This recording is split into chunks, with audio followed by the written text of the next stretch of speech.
Chapter की starting में हमें एक बंदा दिखाया जाता है जो किसी से डर के भाग रहा था। उसके पूरे शरीर से खून निकल रहा था। अब भगते भगते वो गिर जाता है एंड उसके आगे एक और इंसान आगे खड़ा हो जाता है एंड वो बंदा डरते डरते उस इंसान से जान की भीख मांग रहा था।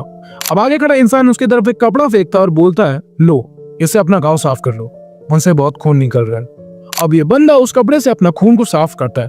वो इधर उधर देखता है और फिर बोलता है कि हर जगह बस खून ही खून है। अब हमें एक क्लब का सीन दिखाया जाता है। यहाँ पे हम बाकू और काजी को देखते हैं जो किसी बुड्ढे के साथ जुआ खेल रहे थे। अब ये बुड्ढा कहता है कि मुझे बिना डीलर के बैटिंग करना बहुत पसंद है, इसमें बहुत मजा आता है। एंड तभी बाकू कहता है, मुझे भी बिना डीलर के खेलना बहुत पसंद है। ये सुन के वो बुड्ढा बहुत खुश हो जाता है और इसी खुशी में वो बाकू और काजी को अपने घर पे इन्वाइट करता है खेलने के लिए। इसका घर एक वीरान सा बंगला टाइप का था और इस बुड्ढे का नाम था कोकोनो टारो, शॉर्ट में क्यू टारो। अब ये लोग यहाँ पे खेलना शुरू करते हैं एंड बाकू और काजी काफी सारे राउंड्स खेलते हैं और सारे के सारे लगभग जीत भी जाते हैं। बट वो लोग ज्यादा खुश नहीं थे क्योंकि स्टेक बहुत कम था एंड जीतने से कुछ ज्यादा फायदा हो नहीं रहा था। अब क्यू टारो बाकू को एक डील ऑफर करता है एंड ये डील 10 मिलियन येन की होती है। वो उसे कहता है कि तुम ये 10 मिलियन येन ले लो और इस बिल्डिंग से बाहर निकल जाओ। अगर तुम इसमें सक्सेसफुल होते हो तो ये सारा का सारा पैसा तुम्हारा। एक तरह से एक गेम था जिसमें ये पैसे लेके यहाँ से बाकू को बाहर निकलना था एंड अगर वो इसमें सक्सेसफुल तो वो पूरे पैसे उसके हो जाएंगे। अब क्यू टारो चालाकी दिखा रहा था तो क्या हो गया, बाकू कम चालाक था क्या? वो कहता है कि इतने आसान काम के लिए तुम इतना पैसा कभी नहीं देने वाले हो एंड वैसे भी जब मैं ऊपर आ रहा था तो मुझे खून की स्मेल आ रही थी और अभी मुझे तुम्हारे अंदर से एक किलर की स्मेल आ रही है। अब आप याद करो चैप्टर की स्टार्टिंग में जो बंदा खून से लथपथ था वो भी क्यू टारो के जाल में फंस गया था एंड उसका यह हाल इस डील को एक्सेप्ट करने की वजह से ही हुआ था। अब क्यू टारो बाकू से कहता है कि वो वैसा बंदा नहीं है जैसा वो सोच रहा है। उसने पहले से ही काकेरो ऑर्गेनाइजेशन से एक रेफरी को बुलाया है ताकि गेम फेयर तरीके से खेली जाए। अब काकेरो का नाम सुन के बाकू थोड़ा टेंशन में आ जाता है एंड काजी ने पहली बार बाकू के चेहरे पे टेंशन देखा था। क्यू टारो उस काकेरो के रेफरी को रिवील करता है। वो रेफरी आता है और बोलता है, मैं काकेरो पर नंबर 2 रेफरी हूँ, मेरा नाम है याकू हिकोइची और अब मैं इस गेम का कंट्रोल अपने हाथ में लेता हूँ। एंड चैप्टर यहीं पे खत्म होता है। Chapter 5 the value of things. Chapter की स्टार्टिंग में हम देखते हैं याकू को, वही काकेरो का रेफरी। वो बोलता है कि तुमने जो बेट लगाई थी हारने के बाद विनर को तुम्हें वो देना ही पड़ेगा, चाहे वो तुम्हारी लाइफ ही क्यों ना हो। अब काजी कहता है कि लाइफ ही क्यों ना हो, इसका क्या मतलब है? अब याकू उसको काकेरो की हिस्ट्री बताना शुरू कर देता है। वो बोलता है कि 441 ईयर से पहले की बात है, हमारे क्लब का फर्स्ट फाउंडर जिसका नाम था किरुमा कागेरोनोसुके, जो लोग भी हारने के बाद अपने लगाए हुए पैसे देने से मना करते थे उसको वो पनिश करता था। पहले वो विलेजर्स की बेट देखा करता था, उसके बाद मर्चेंट्स, फिर समुराई और फिर धीरे धीरे उसने फ्यूडल लॉर्ड्स की बेट देखना शुरू कर दिया। वो सभी रूल्स को फेयरली इम्पोज करता था एंड क्योंकि वो हमेशा सही होता था इसीलिए उसके फॉलोअर्स भी बहुत ज्यादा थे और फिर धीरे धीरे काकेरो क्लब का इन्फ्लुएंस बढ़ते चला गया। फिर क्यू टारो याकू से कहता है कि बस अब बहुत हो गया, हिस्ट्री बताना बंद करो। मैंने तुम्हें यहाँ इसलिए बुलाया है क्योंकि हम लोग एक बेट के ऊपर एग्रीमेंट तक नहीं पहुंचे हैं, तुम इसका सही से फैसला करो। अब बाकू कहता है कि मेरे पास एक अच्छा आइडिया है, मुझे 10 मिलियन येन नहीं चाहिए, कैसा रहेगा अगर उसके बदले तुम अपनी काकेरो की मेंबरशिप को दांव पे लगाओ। अब क्यू टारो हंसता है और कहता है कि लगता है तुम काकेरो का नाम सुन के कुछ ज्यादा ही एक्साइटेड हो गए हो। तुम्हें क्या लगता है कि 10 मिलियन येन से ज्यादा वैल्यूएबल काकेरो की मेंबरशिप है? अब याकू कहता है कि क्यू टारो सर, मेरी मेंबरशिप 10 मिलियन येन से कहीं ज्यादा है, हालांकि फिर भी मैं ये डिसीजन आप पे छोड़ता हूँ। अब क्यू टारो बाकू से कहता है कि अगर तुम जीते तो मेरी मेंबरशिप तुम्हारी, चलेगा? एंड बाकू कहता है चलेगा नहीं, दौड़ेगा। अब ये देख के याकू बोलता है कि कैसा मूडी इंसान है, खैर आपकी जैसी मर्जी क्यू टारो सर। एंड वो अनाउंस करता है कि क्यू टारो का वेजर उसकी मेंबरशिप होने वाली है। अब वेजर मतलब आप जो चीज को दांव पे लगा रहे हो उसको वेजर कहते हैं। अब क्यू टारो याकू से बोलता है कि मेरी मेंबरशिप 10 मिलियन येन से ज्यादा वैल्यूएबल है, कहीं तुम इस बच्चे को ओवर एस्टिमेट तो नहीं कर रहे? क्या तुम मुझे अपना जजमेंट का रीजन बता सकते हो? बट याकू कहता है कि जो चीज आपने डिसाइड करने के लिए हम पे छोड़ दिया है उसके जजमेंट का रीजन पूछ के अब कोई फायदा नहीं और आप इतना टेंशन मत लो, गेम को एंजॉय करो। एंड क्यू टारो कहता है कि हाँ तुम सही कह रहे हो। अब उधर से बाकू कहता है कि कहीं तुम्हें डर तो नहीं लग रहा? देखो अगर तुम्हें डर लग रहा है तो you are free to quit, मुझे कोई दिक्कत नहीं है, क्विट कर दो उससे पहले कि मैं तुम्हें खा जाऊं, मतलब हरा दूं। बट क्यू टारो की भी भाई मेल ईगो हर्ट हो जाती है। वो बोलता है कि मैन और क्विट, मेरे हारने के चांसेस 1 आउट ऑफ 10,000 है। एंड फिर क्यू टारो फ्लो में अपने मेंबरशिप के साथ साथ 10 मिलियन येन भी एज वेजर लगा देता है। अब क्यू टारो फिर रिपीट करता है, हम तुम्हें इस बिल्डिंग से एस्केप करने से रोकेंगे, अगर तुम फिर भी ऐसा कर देते हो तो तुम ये बेट जीत जाओगे, ठीक है? एंड बाकू बोलता है बिल्कुल ठीक है जी। सर याकू कहता है कि वेल देन मुझे लगता है तुम लोगों ने डिसाइड कर लिया है। गेम सिंपल है, तुम दोनों को इस बिल्डिंग से बाहर निकलना है। क्यूटारो सर तुम दोनों को ऐसा करने से रोकने की कोशिश करेंगे। अगर तुम यहाँ से एस्केप कर गए या फिर क्यूटारो सर ने तुम्हें यहाँ से जाने नहीं दिया, दोनों केसेस में गेम खत्म हो जाएगा। इस रूम से बाहर निकलने के 1 मिनट बाद ये गेम शुरू हो जाएगा। इसके अलावा और कोई रूल्स नहीं। क्यूटारो वर्सेस लाइटर बाकू मैच शुरू होता है और चैप्टर यहीं खत्म होता है। Chapter 6 the abandoned building game. Game शुरू होता है एंड बाकू और काजी दोनों यहाँ से भागते हैं और लिफ्ट यूज करने की कोशिश करते हैं, बट लिफ्ट की पावर सप्लाई काट दी गई होती है। ऑब्वियसली इतना इजी तो नहीं रहने वाला इन दोनों के लिए। फिर दोनों सीढ़ी यूज करने के लिए आते हैं, बट ऊपर जाने वाली सीढ़ियां एकदम अंधेरे की तरफ लेके जा रही थी। एंड ऑफ कोर्स गेम नीचे जाने का तो ऊपर कोई क्यों ही जाएगा। फिर हम देखते हैं याकू को और क्यूटारो को। गेम शुरू हो गया होता है, बट क्यूटारो ने अब तक कोई मूव नहीं खेला होता। याकू कहता है कि क्यूटारो सर लगभग 1 मिनट बीत चुके हैं, आप उनको नहीं रोकने वाले? एंड क्यूटारो कहता है कि उनको पकड़ना मेरे लिए बच्चों का खेल है। अगर मैं उनको इतनी जल्दी पकड़ लूंगा तो ये मेरे लिए बहुत बोरिंग हो जाएगा। मुझे देखना है उन्हें अपनी जान बचाने की कोशिश करते हुए। मुझे उनकी चीखें सुननी है। मुझे देखना है कि वो अपनी जिंदगी को कैसे बचाते हैं एंड उनकी लाचारी को। अब यहाँ हम देखते हैं बाकू कहता है कि हम लोग ऊपर चलते हैं। अब काजी कहता है कि हमें नीचे जाना है, ना कि ऊपर। बट बाकू बोलता है ये सीढ़ियां आपस में अच्छे से कनेक्टेड है और ऊपर इतना भी अंधेरा नहीं है कि हम ऊपर जा ही ना पाए। एंड वैसे भी मुझे नीचे की सीढ़ियां कुछ ठीक नहीं लग रही है, क्योंकि नीचे से मुझे खून की स्मेल आ रही है, the smell of death. And फिर बाकू ऊपर जाने लगता है एंड काजी भी उसके पीछे पीछे जाने लगता है, ऑल्दो उसके पास कोई दूसरा ऑप्शन भी नहीं था। अब इधर क्यूटारो एक्सपेक्ट कर रहा था कि वो दोनों पक्का नीचे गए होंगे। वो सोचता है कि अभी तक तो मुझे उनकी चीखें सुनाई पड़ जानी चाहिए थी। एंड देन क्यूटारो रियलाइज करता है कि बाकू और काजी नीचे नहीं बल्कि ऊपर गए। क्यूटारो सोचता है कि वो दोनों ऐसा क्यों कर रहे हैं। ऊपर जाना गलत चॉइस नहीं है पर सही भी नहीं है। वो लोग खुद के लिए परेशानी खड़ा कर रहे हैं। Idiots and smoke like high places दे से।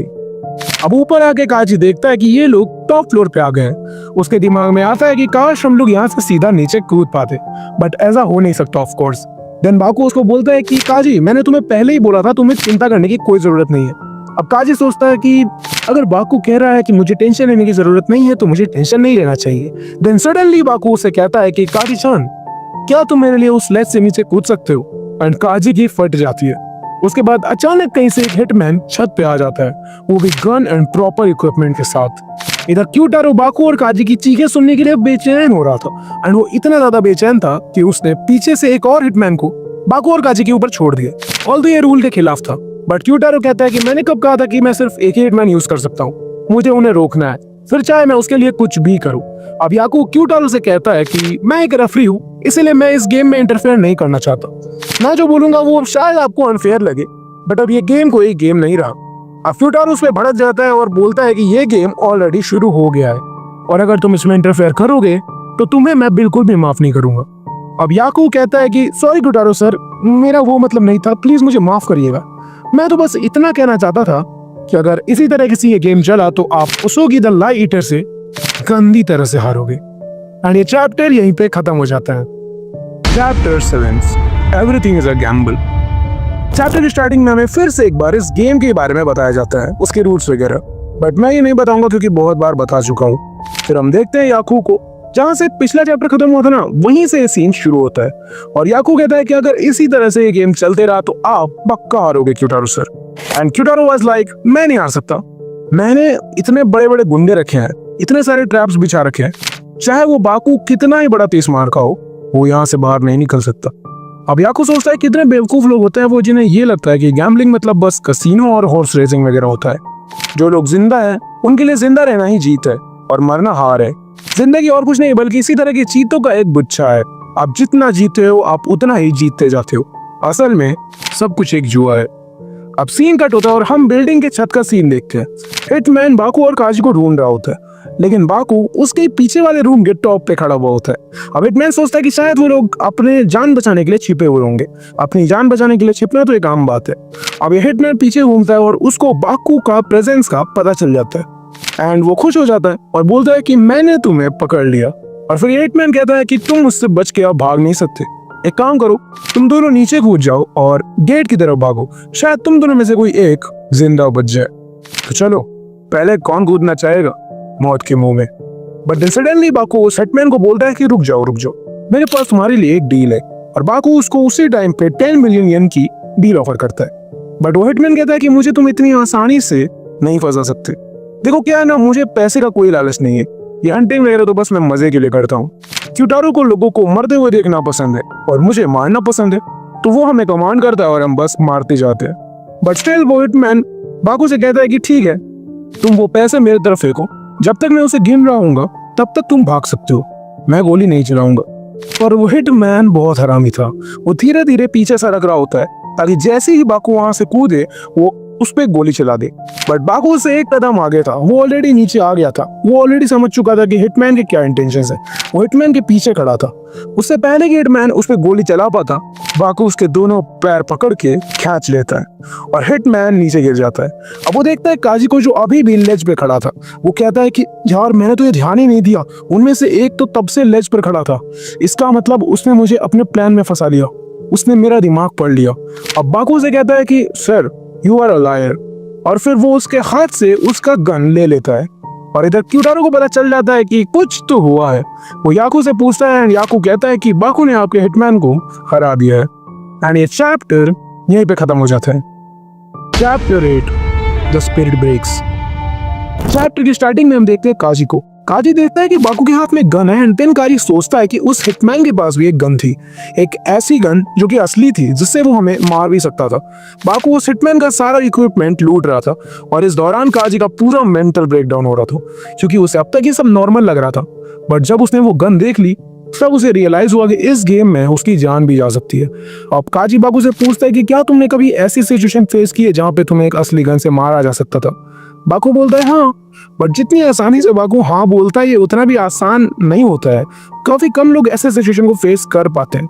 एंड काजी सोचता है कि फॉरेन कंट्रीज में कोई ऐसा नहीं सोचता होगा कि वो ऐसे सिचुएशन में फंस जाएगा, बट जब वो सच में ऐसी सिचुएशन का सामना करता है वो अपना रास्ता भटक जाता है, उसकी मेंटल कैपेसिटी खत्म हो जाती है। उसके बाद काजी बाकू को बोलता है कि ऐसा लग नहीं रहा है कि इस बिल्डिंग के आसपास कोई भी रहता है। जब मैं उस लेज पे खड़ा था तब मैंने देखा कि नीचे की याकुजा की गाड़ी खड़ी है, अगर हम उनमें से किसी एक को गन से शूट करेंगे तो वो भड़क जाएंगे और ऊपर आने लगेंगे। बस इसी मौके का फायदा उठा के हम यहाँ से भाग सकते हैं, ये एक अच्छा प्लान है। एंड फिर काजी शूट करने लगता है, बट बाकू उसे रोकता है और कहता है कि रहने दो काजी, उसका कोई फायदा नहीं है। बट काजी जैसे मैंने बताया तुमको, उसका मेंटल ब्रेकडाउन हो रहा था, वो बाकू की बात नहीं मानता और याकुजा पे गोली चला देता है। अब नीचे से याकुजा ग्रुप कहते हैं कि तुम हम लोग को जानते नहीं हो, एंड इधर काजी उल्टा अपनी लोकेशन चिल्ला चिल्ला के बता देता है, बट वो लोग ऊपर आते ही नहीं है। बाकू कहता है कि ये सब करने का कोई फायदा नहीं है, क्योंकि जिस गेम का कंट्रोल काकिरो के हाथ में हो उसमें कोई दूसरा इंटरफेयर कर ही नहीं सकता। काकिरो ऑर्गेनाइजेशन अकेले ही एक नेशन जितनी पावरफुल है। तुम गन क्या उन पे बॉम्ब भी गिरा दोगे ना, तभी भी कोई इस बिल्डिंग में नहीं घुसेगा। बट ये सब चीजें काजी को सुनाई दे ही नहीं रही थी, क्योंकि वो कुछ सुनने की हालत में ही नहीं था। वो अंदर ही अंदर कह रहा था प्लीज मुझे कोई बचा लो। एंड बाबू कहता है कि तुम्हें कोई बचाने नहीं आने वाला। काजी कहता है कि ठीक है फिर मैं भाग जाता हूँ यहाँ से, अगर मैं यहाँ से भाग जाऊंगा तो मैं जिंदा बच जाऊंगा, है ना। एंड तभी बाकू काजी के ऊपर गोली चला देता है, बट वो गोली काजी को नहीं लगती है, बल्कि एकदम उसके साइड से होकर गुजरती है और काजी को बस छोटा सा घाव लगता है। एंड काजी का इस लेवल का मेंटल ब्रेकडाउन हो चुका था उस टाइम तक कि पहले तो उसे गोली लगने से कुछ फील ही नहीं हुआ। Then Qazi comes back and वो अचानक से पूछता है कि क्या हो बाकू, तुम्हें क्या कर रहे हो। एंड बाकू कहता है कि मैं ये सब बस इसलिए कर रहा था ताकि तुम वापस अपने होश संभाल सको। फिर बाकू बोलता है कि तुम्हें डरने की कोई जरूरत नहीं है, ये जो घाव तुम्हें लगा है वो हमारी हेल्प करने वाला है यहाँ से बाहर निकलने में, और ये जो गन शॉट की आवाज है वो भी हमारी हेल्प करने वाली है। यहाँ पे हम देखते हैं कि बाकू पूरी तरह से कॉन्फिडेंट था कि वो क्यूटारो को खा जाएगा, मतलब डिफीट कर देगा। अब काजी सोचता है कि क्या बाकू मुझे मारना चाहता था। फिर वो रियलाइज करता है कि नहीं ऐसा नहीं है, एक्चुअली उसने मेरी मदद ही की है ताकि मैं वापस अपने सेंसेस कंट्रोल कर सकूं, क्योंकि अगर वो ऐसा नहीं करता तो शायद मैं वैसे भी मर ही जाता। बट वो सोचता है कि मेरे जैसे बोझ को बचाने के लिए आखिर बाकू उन कीमती बुलेट्स को क्यों वेस्ट कर रहा है। एटलीस्ट मैं तब तक तो ये नहीं जानता था। फिर हम देखते हैं चैप्टर का लास्ट सीन, जहाँ पे क्यूटारो ने 3 हिटमैन्स को छत पे भेज दिया होता है। एटलीस्ट इस पैनल में तो भाई 3 ही दिख रहे हैं, एंड ये तीनों हिटमैन हंट के लिए काफी एक्साइटेड थे, क्योंकि बाकू के पास अब उनके जैसे ही हथियार है। एंड चैप्टर यहीं पे खत्म होता है। Chapter 9 the pleasure of murder. Chapter की शुरुआत एक फ्लैशबैक से होती है। हमें वही सीन दिखाया जाता है जहाँ बाकू ने उस हिटमैन का गन ले लिया था। अब प्रेजेंट में जहाँ पे पिछला चैप्टर एंड हुआ था वहीं से शुरुआत होती है। हम देखते हैं छत पे 3 हिटमैन आ गए थे। अब वो लोग उस पहले वाले हिटमैन को नीचे गिरा हुआ देखते हैं और उसको चिढ़ाने लगते हैं कि तुम हार गए और उसने तुम्हारी गन इतनी आसानी से ले ली। अब यहाँ पे दो हिटमैन है, एक जो पहले ही बाकू से पिट चुका था एंड एक जो अभी आया है। अभी वाले को हम न्यू हिटमैन बोलेंगे एंड पहले वाले को ओल्ड हिटमैन, ताकि कोई कंफ्यूजन पैदा ना हो। तो न्यू हिटमैन उस पर गुस्सा करता है, उसको मारता है एंड ओल्ड हिटमैन कहता है कि यार तुम लोग इतना टेंशन क्यों ले रहे हो, एक गन ही तो है उसके पास, वो भी एक सिंपल सी बरेटा, तुम तीनों के पास तो एकदम धाकड़ मशीन गन है। न्यू हिटमैन कहता है कि चल ठीक है, छोड़ दिया तुझे, लेकिन ये बता कहीं तूने उनके साथ कोई पर्सनल इंफॉर्मेशन तो शेयर नहीं कर दी, क्योंकि अगर तूने मना किया अभी और बाद में जाके पता चला कि उन्हें सब पता है तो फिर मैं तुझे मार दूंगा। अब ओल्ड हिटमैन सोचता है कि यार मैंने उन्हें कुछ बताया तो नहीं है खास, बट अगर कहीं से उन्हें ट्रैप्स वगैरह के बारे में पता चल गया तो फिर ये लोग मुझे जिंदा नहीं छोड़ेंगे। एंड इसलिए वो न्यू हिटमैन से बोलता है कि मैंने उन्हें सारे ट्रैप्स वगैरह के बारे में बता दिया है। अब न्यू हिटमैन कहता है कि कौन से ट्रैप्स, स्टील केबल्स के अलावा तो कोई ट्रैप्स है ही नहीं। एंड अब ओल्ड हिटमैन बोलता है कि यार उसकी आवाज तो कुछ जाने पहचाने से लग रही है। वो न्यू हिटमैन से बोलता है कि क्या तुम, एंड न्यू हिटमैन कहता है कि हाँ ये मैं ही हूँ। एंड वो कोई न्यू हिटमैन नहीं बल्कि मादरा में बाकू ही होता है। अब मैं तुमको थोड़ा गेम समझाता हूँ यहाँ पे हुआ क्या।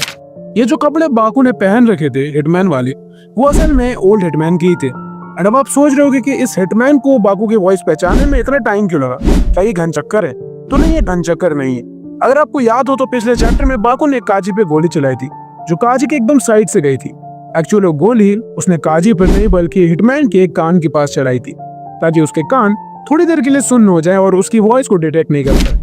अब बाकू हिटमैन से कहता है कि तुमने फिर से झूठ बोला एंड उसका गला पकड़ लेता है। काजी सोचता है यार अच्छा इसीलिए बाकू ने तब गोली चलाई थी। ऑफ कोर्स काजी, तुम्हें क्या लगा बाकू ऐसे ही बुलेट वेस्ट कर देगा? अब सीन कट होता है और हम देखते हैं क्यूटारो को एंड क्यूटारो के साइड में उसका सबसे स्ट्रॉन्गेस्ट हिटमैन खड़ा होता है। याको क्यूटारो से कहता है कि अगर तुम्हें जीतना है ना क्यूटारो सामा, मेरी एडवाइस मानो और इस हिटमैन को भेज दो। बट क्यूटारो कहता है कि तुम रेफरी हो, अपनी हद में रहो, मेरे पास अभी भी कई चाल है तो इसमें इंटरफेयर मत करो, चाहे उनके पास गन ही क्यों ना हो वो मुझे इतनी आसानी से नहीं हरा सकते। एंड वैसे भी ये मेरा सबसे पावरफुल हथियार है, इसे तो मैं आखिरी में यूज करूंगा। अब सीन कट होता है और हम देखते हैं कि बाकू ने 7th फ्लोर क्लियर कर लिया होता है और 6th फ्लोर पे आ गया होता है। अब जिस हिटमैन को बाकू ने ऊपर मारा था उसके पास कुछ वॉकी टॉकी टाइप की चीज थी जो अब बाकू के पास है, जिसकी वजह से क्यूटारो को भी पता था कि इधर क्या चल रहा है और बाकू को भी क्यूटारो के नेक्स्ट मूव्स का अंदाजा था। बाकू कहता है मेरे हिसाब से यहाँ पे 5 लोग और हैं जो हमें मार सकते हैं। अब काजी कहता है कि 5 लोग, यहाँ से भागना बहुत मुश्किल होने वाला है यार। लेकिन बाकू कहता है कि तुम चिंता मत करो, हम लोग आराम से बाहर निकल जाएंगे, क्योंकि क्यूटारो को लोगों को मारने में मजा नहीं आता है बल्कि लोगों को मरते हुए देखने में मजा आता है, उनको तड़पते हुए देखने में। एंड हम लोग ये प्रीवियस चैप्टर्स में देख चुके हैं। मुझे देखना है उन्हें अपनी जान बचाने की कोशिश करते हुए, मुझे उनकी चीखें सुननी है, मुझे देखना है कि वो अपनी जिंदगी को कैसे बचाते हैं एंड उनकी लाचारी को। अब बाकू कहता है पता है मैंने इस पागलपन से भरे हुए गेम को खेलने के लिए एग्री क्यों किया? क्यूटारो के जैसे लोगों को दूसरों की मौत से प्लेजर मिलता है और मैं उसको ये प्लेजर बिल्कुल नहीं दूंगा। ऐसे लोग सबसे बेकार तरह के विल होते हैं एंड इसलिए मैं उसको डिफीट करूंगा। अभी उसकी लोगों को तड़पते हुए देखने की लालच उसकी जीतने की भूख को ओवरशैडो कर रही है। अगर तुम उसको मुझसे कंपेयर करो तो मेरे लिए वो बस एक चारा है। अब काजी कहता है कि सच कहूं तो अभी क्यूटारो से ज्यादा मुझे अब इस इंसान से डर लगने लगा है। अब हम देखते हैं कि जो 3 हिटमैन थे उनमें से एक इन दोनों को नीचे ढूंढने चला जाता है और बाकी के 2 इसी फ्लोर पे रहते हैं। एंड भाई ये तीनों कुछ ज्यादा ही कॉन्फिडेंट है। अब बाकू ने जिस हिटमैन को ऊपर मारा था उसके पास भी कुछ ट्रैप्स वगैरह थे जो अब बाकू के पास है ऑफ कोर्स। एंड ये ट्रैप्स बाकू वहीं लगा देता है ताकि जब वो लोग आए तो इन दोनों को उनके बारे में पहले ही पता चल जाए। एंड होता भी कुछ ऐसा ही, हिटमैन आता है और बाकू के ट्रैप में फंस जाता है। काजी कहता है कि बाकू वो लोग तुम्हारे ट्रैप में फंस गए जो तुमने लिफ्ट के आगे लगाई थी।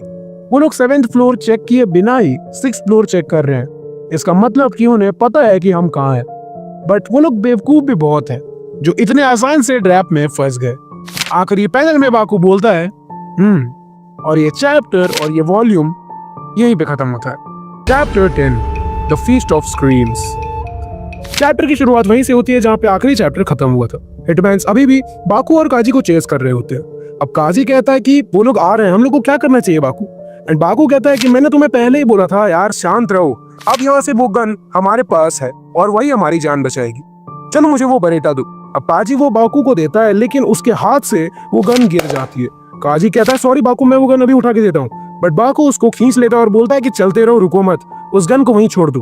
अब काजी कहता है कि यार मुझे लगा कि वो गन हमारी जान बचाएगी। अब इधर गन गिरने की आवाज वो हिटमैन सुन लेते हैं और फिर उनमें से एक कहता है कि आवाज उधर से आई है, चलो चल के उन्हें मार डालते हैं।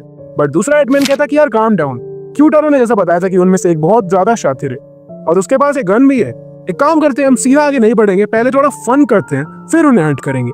और वैसे भी सारे दरवाजे बंद है, उनके पास भागने का कोई रास्ता भी नहीं है। हम दोनों अलग अलग तरफ से उन पे हमला करेंगे जैसा कि हम करते आए।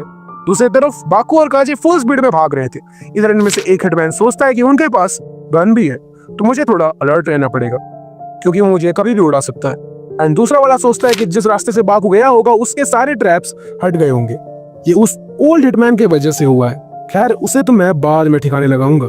अब इनकी इन बातों से पता चल रहा है कि ये लोग काफी एक्सपीरियंस थे। अब ये दोनों अचानक से देखते हैं कि रास्ते में वो एक बरेटा पड़ी हुई है। वो सोचते हैं कि यार हमें तो लगा था कि वो लोग चालाक होंगे, लेकिन देखो उन्होंने खुद के पैरों पे ही कुल्हाड़ी मार ली, छोड़ गए यहीं पे अपनी बरेटा। अब उनके पास बस एक नाइफ है तो अब हमें गोली लगने का भी कोई खतरा नहीं है। एंड ऊपर से उनके पास भागने के लिए भी कोई रास्ता नहीं। अब ये बात जब क्यूटारो को पता लगती है तो वो एकदम खुश हो जाता है। वो कहता है यार इसका वो जो बंदा है, मतलब जो उसोगी है, वो इतना भी कुछ होशियार नहीं है। फिर याकू कहता है क्यूटारो सामा तुम्हारी आंखें। अब इधर एक हिटमैन बाकू के पीछे जाता है एकदम भाग के। एंड बाकू कहता है कि वो गन जब से तुमने ली है ना, तुमने अपना गार्ड डाउन कर लिया है। अब हिटमैन थोड़ा अलर्ट हो जाता है, उसको क्यूटारो की तरफ से मैसेज आता है कि वो बंदा उस गन को मॉडिफाई भी कर सकता है, हो सकता है वो गन चलाते ही ब्लास्ट हो जाए, तो प्रिकॉशन के लिए अपनी ही गन का इस्तेमाल करना। वो हिटमैन कहता है कि ठीक है एंड अब आप तैयार हो जाइए क्यूटारो सामा उस बंदे की मौत की चीख सुनने के लिए। एंड उसके बाद हम लोग को एक बहुत भयानक चीख सुनाई देती है। अब उधर ही वो दूसरा हिटमैन आता है, वो देखता है फर्श पे बहुत सारा खून बिखरा हुआ है एंड आगे काजी खून से लथपथ पड़ा हुआ होता है। हिटमैन सोचता है कि अच्छा वो तुम्हारा खून था, मतलब तुम्हारा दोस्त भाग गया, तो मेरा साथी तुम्हारे दोस्त को पकड़ने गया होगा, इसका मतलब कि तुम अब मेरे शिकार हुए। जब हमारे जैसे प्रोस की बात आ जाती है तो तुम्हारे जैसे लोग हम लोगों के लिए बस मीट का टुकड़ा हो। फिर उसके पीछे वो पहले वाला हिटमैन आ जाता है। ये हिटमैन कहता है कि तुम आ गए, तो कैसा रहा तुम्हारा हंट, क्या तुमने उसे मार दिया? पीछे से आवाज आती है बहुत अच्छा रहा। बट बस फर्क इतना था कि वहां पे वो हिटमैन नहीं बल्कि मादरा में बाकू होता है। ये वाला हिटमैन सोचता है कि साला उसने मुझे कैसे घेर लिया, काजी अभी भी खून से नहाया हुआ था। फिर बाकू उस हिटमैन की वॉकी टॉकी में बोलता है, ओए बुड्ढे क्या तू मुझे सुन सकता है? तुझे थोड़ा और सीरियस होना पड़ेगा क्योंकि जब एक दूसरे को टोपी पहनाने की बात आती है तो उसमें मैं एक प्रो हूं। एंड चैप्टर खत्म। बट ये सब हुआ कैसे, कुछ समझ में नहीं आया है ना। Chapter 11 the man called Usugi. Baku कहता कि ओए बुड्ढे मैं तुझे थोड़ा और परेशान करने वाला हूँ और आखिर मैं तुझे खा जाऊंगा। अब यहाँ क्या हुआ किसी को समझ नहीं आ रहा था। हिटमैन समझ जाता है कि ये जो खून नीचे फैला हुआ है वो काजी का खून नहीं है, प्लस ये खून नॉर्मल इंजरी से नहीं आया है, ऐसा लग रहा है इसको किसी से खींच के निकाला गया है। हिटमैन पूछता है कि आखिर ये सब हुआ कैसे, तो बाकू कहता है कि तुम पूछ रहे हो कैसे, ये सब तुम्हारी लापरवाही की वजह से हुआ है क्योंकि तुम लोग अधमत्थे हो, मतलब हाफ माइंडेड। तुमने एजम्पशंस पे अपने डिसीजन ले लिए और ये किसी भी गैम्बलर के लिए एक अच्छा मूव नहीं होता है। अगर एक बार बॉल ने किसी एक नंबर पे हिट किया तो जरूरी नहीं कि उस नंबर पे फिर से हिट नहीं कर सकता बॉल। अब हिटमैन कहता है कि आखिर क्या अज्यूम किया हमने, तो सोकी कहता है लगभग सब कुछ, जैसे कि ट्रैप्स। एंड हिटमैन कहता है ट्रैप्स, हाँ ट्रैप्स। तो ये लोग गलती ये कर रहे थे कि जिस रास्ते के आगे वाला ट्रैप हटा हुआ होता था ये अज्यूम कर लेते थे कि आगे वाले ट्रैप्स भी हटे हुए होंगे। एंड प्लस जब उन्होंने बाकू की गन नीचे पड़ी हुई देख ली तब तो ये पूरा केयरलेस हो गए। याद है वो सीन जहाँ पे वो हिटमैन बाकू को देख के उसकी तरफ भागना शुरू कर देता है क्योंकि ऑफ कोर्स उसे लग रहा था कि आगे के ट्रैप्स तो हट चुके हैं, बट ऐसा था नहीं और वो इजीली उन ट्रैप्स में फंस गया। उसके बाद बाकू ने उसका सारा कम्युनिकेशन डिवाइस भी निकाल लिया। उसके बाद बाकू पीछे वाले रास्ते से होके इस वाले हिटमैन के पीछे आ गया क्योंकि उस वाले रास्ते के ट्रैप्स तो उस हिटमैन ने खुद ही हटा रखे थे। एंड ये प्लान सुनने के बाद सब एकदम सरप्राइज थे। आखिर इतने कम समय में कोई बंदा इतना एफिशिएंट ट्रैप बना कैसे सकता है? ये बंदा सच में इसी दुनिया में रहता है ना। इधर क्यूटारो एक खोपड़ी के पास आ जाता है। यस, खोपड़ी मतलब स्कल। ये उनमें से किसी एक की खोपड़ी होती है जिसको क्यूटारो ने पहले मरवाया था। वो कहता है होजो रियो, ये वही इंसान है जो इस खोपड़ी का मालिक था। यार कितना अच्छा इंसान था, आखिर उसने मुझे अपनी जान गवा के इतने मजे जो दिए थे। साला ये क्या है बे, कमेंट करके इसके लिए कोई पगलू वाला नाम बताओ। अब याकू बड़बड़ा रहा था बाकू के बारे में कुछ, तो क्यूटारो कहता है कि तुम तो ऐसे बात कर रहे हो जैसे तुम्हें पता हो वो कौन है। देन याकू कहता है कि वो मादरा में बाकू है और उसको लोग उसोगी द लाइटर के नाम से भी जानते हैं। अब क्यूटारो पूरा शॉक हो जाता है। वो कहता है क्या कहा तुमने उसोगी? तुमने अभी उसोगी कहा क्या? हाँ मैंने उसोगी ही कहा है। ये वही है जिसने 15 की एज में काकेरू मेंबर्स को पलक झपकते ढेर कर दिया था। उसके पास गॉड जैसा दिमाग है और शैतान जैसा पेशेंस। काकेरू के हिस्ट्री में उसको द स्ट्रॉन्गेस्ट गैम्बलर का दर्जा मिला है।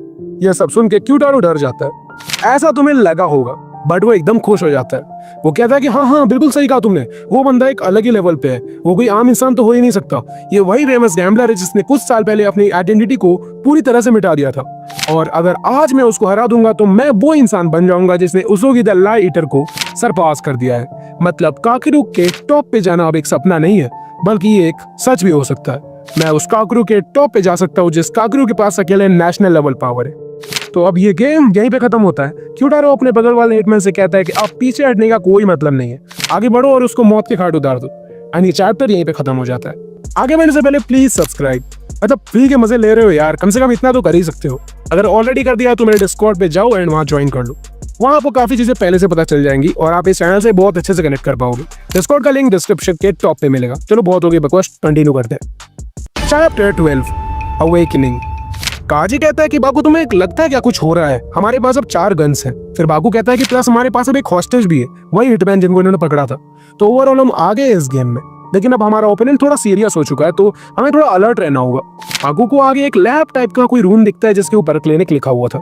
अभी इस गेम को शुरू हुए 20 मिनट से ऊपर हो गया था और अब तक बाकू ने क्यूटारो के 3 हिटमैन को ठिकाने लगा दिया था। एक विलेन जो दूसरों की मौत का मजा उठाता है वो पापी होता है और उसे सजा मिलनी चाहिए, और सजा मिलेगी भी। पर ये सजा जितना जल्दी सोचा था उससे ज्यादा जल्दी आने वाली थी, एंड जैसा उसकी ने सोचा था उससे भी ज्यादा भयानक सजा होने वाली थी। अब काजी कहता है कि इवन हमारे पास एक हॉस्टेज है, ये मुझे कुछ कॉन्फिडेंस नहीं दे रहा है। ऐसा लग रहा है कि हॉस्टेज का कोई फायदा ही नहीं है। फिर वो अपनी गन निकालता है। अब आगे वाला हिटमैन भाई डर जाता है कि साला ये मुझे ही ना टपका दे, फायदा नहीं है बोल के। बट काजी बोलता है कि टेंशन मत लो, अभी मेरा वैसा कुछ प्लान नहीं है। बाकू कहता है कि अब हम लोग क्यूटारो के नजरों में कमजोर नहीं है। उस बुड्ढे को लगता है कि वो एक प्रो है, बट वो बस बैटल का भूखा है। अगर उसके पास एडवांटेज नहीं हो तो वो अपने से कमजोर से भी नहीं उलझता है। और अब वो सीरियस हो रहा है तो हम लोग को ध्यान रखना है कि हम बेकार की फाइट्स में इन्वॉल्व ना हो। वैसे ये हिटमैन और क्यूटारो के रिलेशंस कुछ खास नहीं है। क्या हो अगर वो एक दूसरे के खिलाफ हो जाए तो? इधर याकू क्यूटारो से कहता है कि इसका मतलब तुम्हारे हिसाब से अब इस बैटल में तुम्हारे लिए कोई और किसी काम का नहीं है। क्यूटारो कहता है कि हाँ बिल्कुल, वो सब तो बस स्टार्टर्स थे, मेन डिश तो अभी आना बाकी है। फिर क्यूटारो पीछे घूमता है और अपने पीछे खड़े स्ट्रॉन्गेस्ट हिटमैन को एक इंजेक्शन लगाता है। हम देखते हैं कि इस हिटमैन का नाम मार्को होता है, बट ये मार्को कोई खास स्ट्रॉन्ग नहीं है, बल्कि वो बस एक वेसल है। उस इंजेक्शन के लगते ही उसकी एक स्प्लिट पर्सनैलिटी जाग जाती है जिसका नाम होता है रोदेमू। एंड क्यूटारो रोदेमू से कहता है कि जागो मेरे शेर, ये तुम्हारा फेवरेट टाइम है, द हंटिंग टाइम। वो उसोगी से इस मैदान में बिना सिपाही के लड़ रहा है। वो जानता नहीं है कि मेरे पास कैसे कैसे मॉन्स्टर्स है। उधर मार्को भाई पूरा ट्रांसफॉर्मेशन हो रहा था उसका, एंड यहाँ से भाई उसका ट्रांसफॉर्मेशन बहुत खतरनाक लग रहा था। और अब शुरू होगा द रियल शिट। अब मार्को क्यूटारो को गाली दे रहा था। क्यूटारो कहता है इट्स ओके रोदेमू, तुमने बोलने की जरूरत नहीं है, वैसा करो जैसा मैं कहता हूँ। बस इस बिल्डिंग में तुम्हें जो दिखे उसे मार दो, सबको मार दो। मतलब कि रोदेमू को उसके ही आदमियों को मारने की भी इजाजत थी। अब रोदेमू यहाँ से रफ्तार में निकलता है। क्यूटारो उसे कहता है कि 6th फ्लोर से शुरू करो और ऐसे करते करते रूफ तक जाओ, बीच में जो मिले उसे वहीं खत्म कर दो। मतलब ये सिंपली सेइंग कि हिटमैन वगैरह को भी मार दो। याकू कहता है कि तुम कुछ भूल रहे हो क्यूटारो, उस ऑर्डर से तो वो हम दोनों को भी मार देगा, तो जाओ और उसे रोको। एंड क्यूटारो उस पर चिल्लाने लगता है कि तुम चुप रहो, देख नहीं रहे कि हमारे ओपोनेंट पहले से ज्यादा पावरफुल हो गए, सिचुएशन अब पहले से ज्यादा टफ है और वो मुझे पसंद भी है। अब तो उनके पास एक हॉस्टेज भी है जो शायद उन्हें सारे ट्रैप्स के बारे में भी बता दे, तो अब इन सब का कोई फायदा नहीं है, तो चुप रहो और मर जाओ। ये सब चीजें काजी और बाकू सुन रहे थे by the using the walkie talkies of the hostage. इधर रोदेमू पूरा तोड़ फोड़ मचा के आगे बढ़ते जा रहा था। वो छत तोड़ के डायरेक्टली 3rd फ्लोर पे आ जाता है। इधर बाकू उस हॉस्टेज से कहता है कि क्या तुम कहना चाह रहे थे कुछ, एंड अब वो हिटमैन भी फंस चुका था। So he is now committed to help Baku and Kaji to get out of the building, ताकि वो भी बाहर निकल जाए। सिंपल। हिटमैन कहता है कि अगर हमने जल्दी नहीं किया तो वो हमें पकड़ लेगा। काजी कहता है कि वो किस बारे में बात कर रहा है बाकू? बाकू बोलता है ट्रैप्स के बारे में, लेकिन ये वो कौन है मुझे नहीं पता, लेकिन जो भी हो उस बुड्ढे के बहुत करीब का होगा। एंड तभी वहां पे एंट्री होती है रोदेमू की, जो एकदम दीवार तोड़ के अंदर घुस जाता है और बाकू के आगे खड़ा हो जाता है। एंड बाकू भाई डर जाता है। एंड चैप्टर यहीं खत्म होता है। Chapter 13 terror of the mask. Rodemo को आगे देखकर बाकू की फट जाती है। मैं मजाक नहीं कर रहा हूँ, सच में इन पैनल्स में वो काफी डरा हुआ लग रहा है। उसे रोदेमो के अंदर ग्रिम रीपर दिखाई देता है।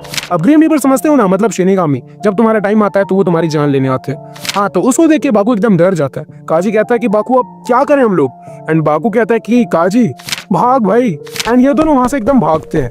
बाकू कहता है कि इसमें अब बहुत मजा आ रहा है, मतलब चाहे कुछ भी हो रहा हो मस्ती नहीं रुकनी चाहिए। काजी पूछता है मजा? बाकू कहता है हाँ, इन सब चीजों में मुझे मजा बहुत आता है। अब काजी को ये पता चल जाता है कि बाकू के पास अभी इसके लिए कोई परफेक्ट प्लान नहीं है, तभी वो हमें दौड़ा रहा है। लेकिन बाकू इतना कॉन्फिडेंट जरूर है कि जीतेगा तो वही।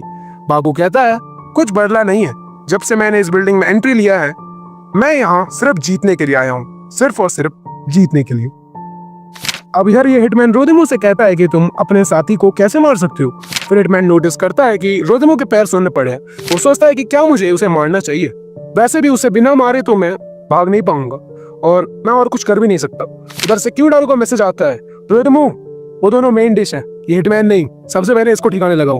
हिटमैन रोदेमो को मारने के लिए आगे बढ़ता है। वो अपनी मशीन गन का इस्तेमाल करता है, लेकिन भाई साहब रोदेमो उस कमरे में इतनी तेजी से मूवमेंट करता है कि उसे एक भी गोली नहीं लगती है। उसके बाद रोदेमो यहाँ से बाहर कूद जाता है।